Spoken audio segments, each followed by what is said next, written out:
Welcome to the D-Shift podcast, where we provide inspiration, motivation, and education to help you transition from the challenges of divorce to discover the freedom and ability to live life on your own terms. Are you ready? Let's get this shift started. Hello, and welcome to this episode of the D-Shift podcast. And if you've been listening, you know I say this all the time. It is so nice to be able to interview somebody you know, that you've worked with, that you've been actually met in person. That's the phenomenal thing. So I want to introduce you to my next guest. Olya Piccirillo is an amazing woman. She has done many, many things in her life, and she's come through some real big challenges in life as well. We have some similar background in a few areas. So I want to introduce you to her quickly. She is a wellness practitioner. She helps people release emotional and energetic blocks that impact their health, their weight, their well-being, their relationships, and their life in general. So her work explores a deep mind-body connection and how unresolved trauma, including ancestral and spiritual influences, can silently shape our health and life choices. Olya empowers women to heal the past so they can transform their future. And that is just such a positive message. And I know you do a whole bunch of other stuff too. So Olya, welcome. Thank you. Thank you so much, Mardi. It's a pleasure to be with you today. Oh, always a pleasure to meet with you as well and have a chance to chat. Now, I'd like you to share, if you're comfortable, tell us a little bit about your background and why this is now your area of focus. So we often become the best when we walk that journey, and we all have our own journey through the way we heal, the way we evolve.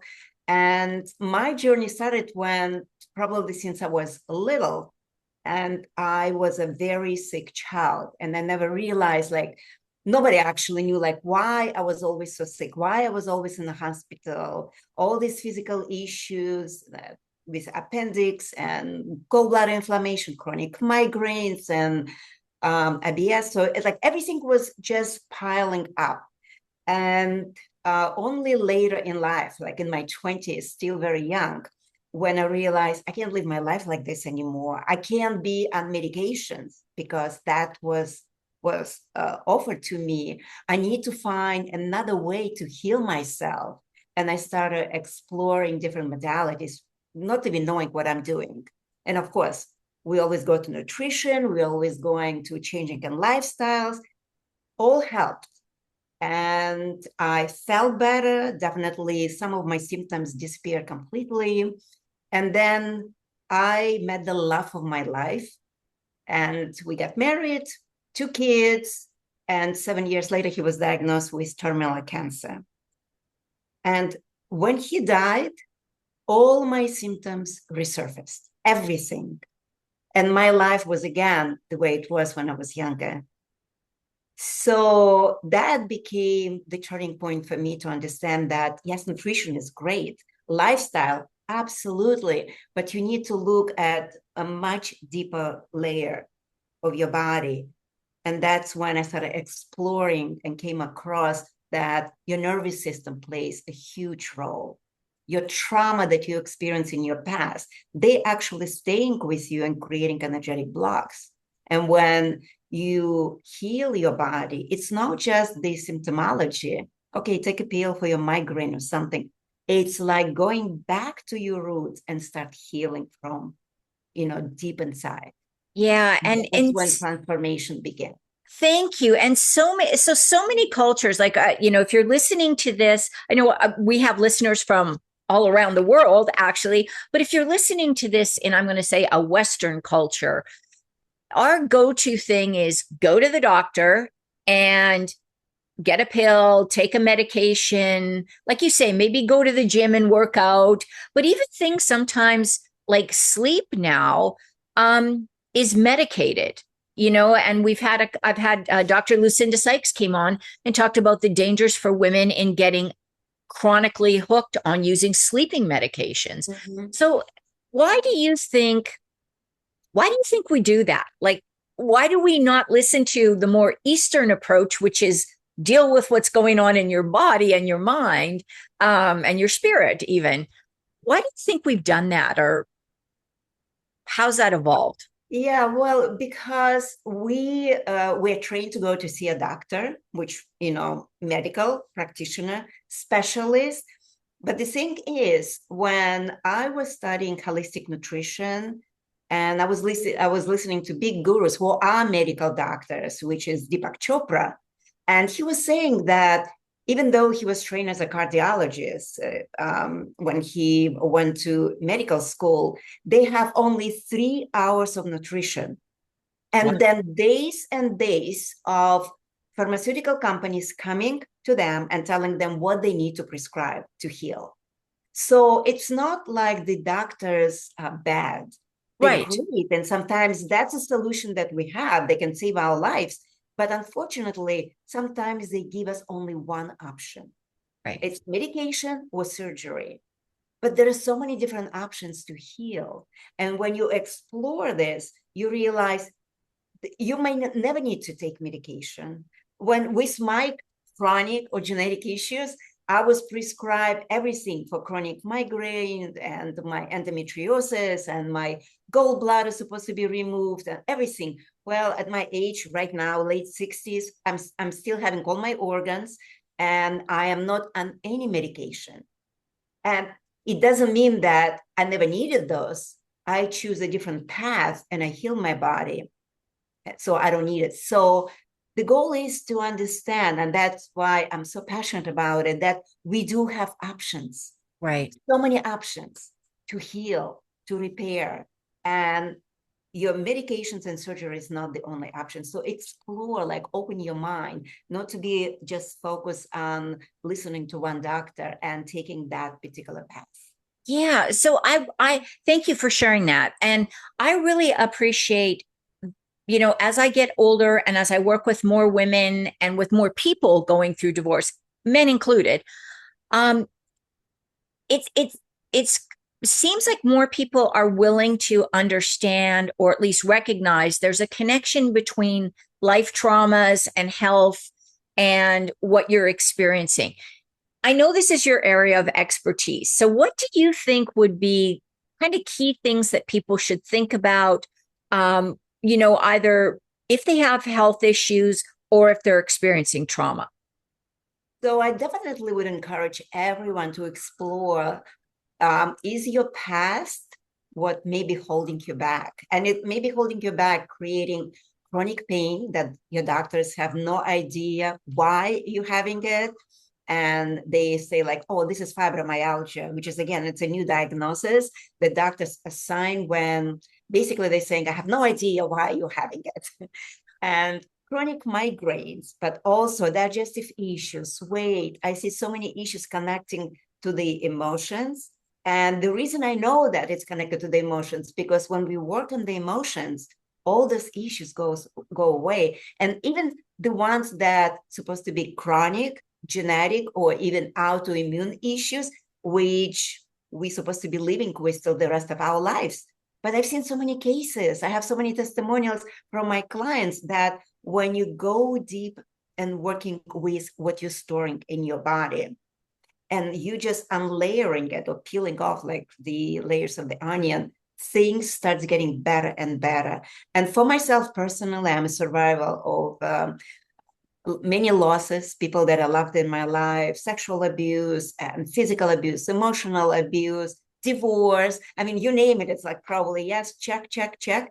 I had those, and I knew what all this trauma were doing to me. They were keeping me numb. They were making me stuck in this repetitive negative behavior, looking for toxic relationships, abusive relationships, or finding comfort in food, alcohol. So like many ways we just looking for something to soothe, to help Right, us patch up, but that's not healing. right, right. And I think the thing is, when you're in that situation, you don't realize, well, I shouldn't say that. Maybe some people do. I know I haven't had like extreme trauma in my life, but I lost my parents at a very young age. Both my parents had passed away by the time I was 20. And they were my adoptive parents. So, there that whole adoption issue that some people call, see as a trauma experience. Then there's the death of parents, the death of loved ones. There's things you see, things you experience throughout your life. Divorce is a big trauma. We know that one. And when you're in that moment, you don't realize that reaching for that glass of wine or that bag of potato chips or that, whatever it is, that's your body's way of handling all that internal stress it's feeling. But we don't see that. No, we don't see that because, first of all, we often think, oh, I just like need this. But why do you need this? Is it really your hunger that you're looking for that extra sandwich or potato chips or something else, French fries? Or is it something that emotional that you try to nurture? Is it the glass of wine that you need, that you love? Or is it you need to quiet that conversation in your head, or all this, I call them gremlins coming to the surface, that inner voices that are talking to you? And it's so easy to numb and pretend that they don't exist. And then why do I even need to go there? Why do I even need to heal it? I don't need to talk about this. It's done. But I know it's not done. If you still become emotional when you talk about your past, if you still have some patterns in your behavior, why you can't lose weight every time you start on the program and you're sabotaging yourself and you're going to fail again, why you got stuck in this same toxic relationship you understand with your rational mind, and you're still doing it, and you're saying like, oh my God, I'm so stupid, I'm doing this again. Right. But because it's your more subconscious than your conscious that controlling you. And the same thing with your jobs. You looking for a job and then you taking the job that you're way overqualified for, but you're underpaid. And you think it's okay because you're not feeling good about yourself. Your self-worth, self-validation is diminished. And that's what trauma does to us. It makes us smaller, not bigger. Yeah. We cannot claim what we are supposed to have in this life. And I think I just love that. So I want to repeat that. Olya is talking about the fact that trauma doesn't make you bigger, it makes you smaller unless you deal with it. And I believe we are trained from very young ages. We don't cry. We're supposed to just brush things off. We're supposed to. My dad used to say this all the time: just suck it up and deal with it. Exactly. Deal with it. Yeah. If we're hurt, a lot of times we don't feel comfortable sharing these thoughts because we think, well, I don't want to impose my problems on somebody else. Or maybe you tried and somebody shut you down, like your parents or your friends just said, we don't want to hear about that anymore. So what are some ways that you help your clients, let's say, first of all, identify that they're experiencing or they have experienced trauma, and then what do we do once we recognize that that's happening? Yeah, so I think what's very important to understand that whatever you're experiencing, whatever you're trying to numb, your story, whatever it is, shame, guilt, anger, loss, it's not you. You're getting stuck in that narrative. You're getting stuck in that story, or you're completely trying to erase it. And often I see that they can't even remember in many details their own story because the body is just trying to block it, to preserve them. But that story can be changed. We always have a perception. And also what people don't understand, trauma comes in all shapes and sizes. So even when you look back and say, there was nothing wrong with me, I was totally fine. It's how you perceive your life. But because we look at the trauma through the eyes of the person who we were at that time, that's why it still matters, because it can be still impacting our life. Were you bullied in school? Were you once told that you're not good enough, you're not beautiful enough, you're not skinny enough, you're not smart enough? when you were growing up. All those comments, all those things can shape who you are. And you need to go back to that little girl, little boy, and rewrite that story about validate yourself, not looking for validation from somebody else, and create a new story going from there, being okay with who you are. You are worthy just the way you are. And turn your shame, turn your loss, turn your grief, empower yourself with it, because now you have knowledge. You can help other people to deal with that, which Right. is huge. Oh, and I just love this. And this is obviously what you have done. And this is why, people come to you and work with you. People from all over the world work with you on dealing with this. I know one of the important things that you have talked to me about when we've had previous conversations is that trauma breaks you down so you don't feel good about yourself, you don't feel worthy, you don't feel deserving. And I think quite often you don't feel loved, or you don't feel that you should love yourself. Can you talk a little bit about that aspect of trauma and maybe provide us an idea or a suggestion of how we can start to shift that? Sure, absolutely. So when trauma happens, often just not to feel it, we get disconnected. Basically, your head almost disconnected from your body. You're not feeling it in your body. And I see this very often as one of my clients who told me that everything was fine in my life. I don't really even had any trauma, but in the meantime, she had a lot of issues with acne flaring up and weight issues, and paranoid about her husband not being faithful, that relationship is going to fall apart.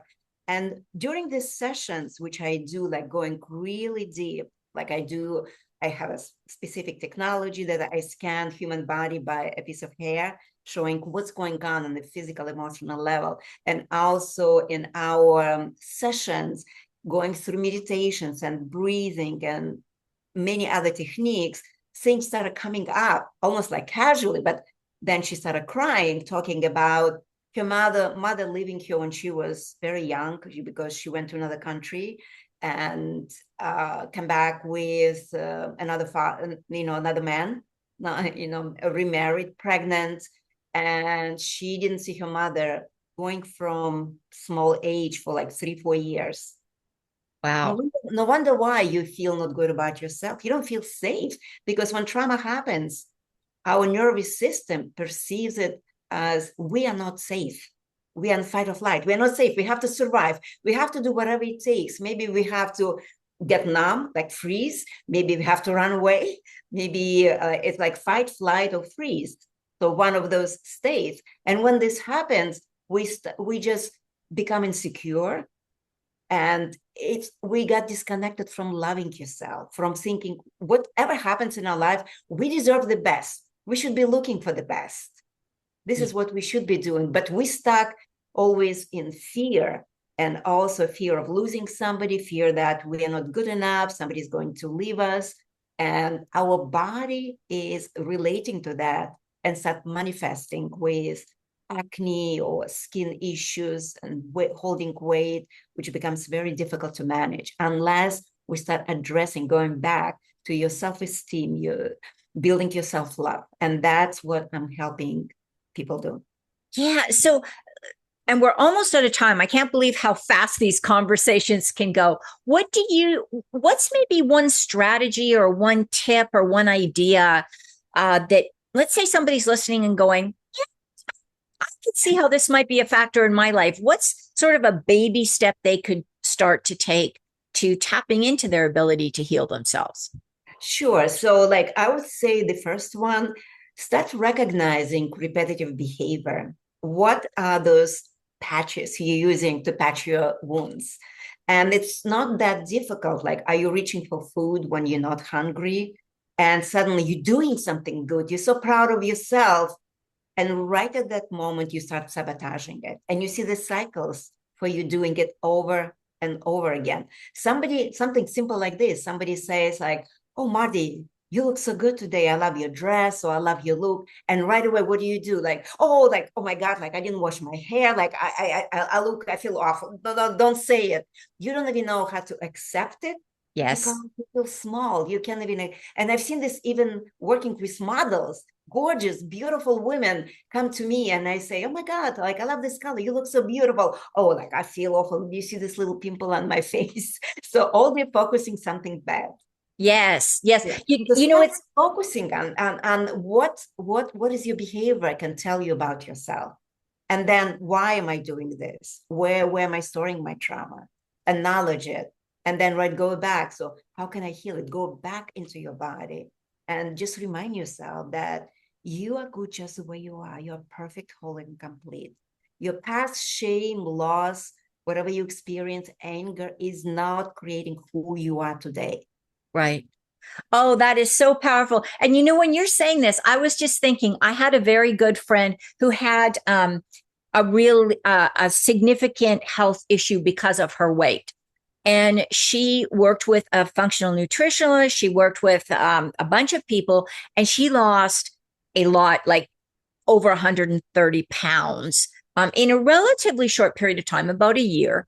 And she was fine. She was losing weight. She was doing everything. And then she went home to her family, and her family was just like, oh, you look so good. I can't believe it. But is this weight loss really healthy for you? And Mhm. she was with them for about a week, and there was just that subtle.